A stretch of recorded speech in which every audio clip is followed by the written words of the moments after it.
Hello friends, എല്ലാവർക്കും ഒരു പുതിയ വീഡിയോയിലേക്ക് സ്വാഗതം.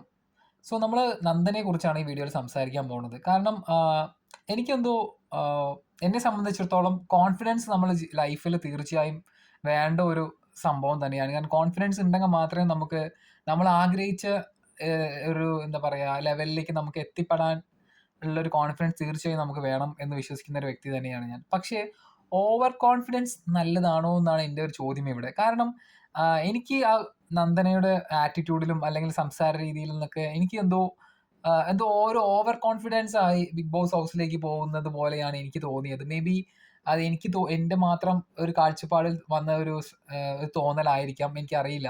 പക്ഷേ എനിക്കെന്തോ ഒരുപാട് എന്താ പറയാ ഓവർ കോൺഫിഡൻസിൽ, അതായത് ഞാൻ ഉള്ളിൽ കേറും, തകർത്ത് എന്താ പറയാ എല്ലാം അടിച്ചു പൊളിക്കും, കപ്പടിക്കും. പക്ഷെ കോൺഫിഡൻസ് നല്ലതാണ്. പക്ഷെ ഒരു ഓവർ കോൺഫിഡൻസ് പോലെ എനിക്ക് തോന്നി. അത് നിങ്ങളിൽ എത്ര പേർക്ക് അങ്ങനെ തോന്നിയിട്ടുണ്ടെന്ന് എനിക്കറിയില്ല. പക്ഷേ ഓവർ കോൺഫിഡൻസ് വെച്ച് ബിഗ് ബോസ് ഹൗസിലേക്ക് പോയാൽ അത് പോയ വഴി തിരിച്ചു പുറത്തേക്ക് വരുന്ന ഒരു സിറ്റുവേഷൻ തന്നെ ഉണ്ടാക്കുമെന്നാണ് എനിക്ക് പേഴ്സണലി തോന്നുന്നത്. നിങ്ങൾക്ക് എന്താണ് നന്ദനയുടെ എൻട്രിയെ കുറിച്ച് പറയാനുള്ളത്? എന്തായാലും കമന്റ് ബോക്സിൽ പറയാം. ഒരു ചെറിയ വീഡിയോ ആണ്. ഇഷ്ടപ്പെടുന്നുണ്ടെങ്കിൽ സപ്പോർട്ട് ചെയ്യണം. Thank you.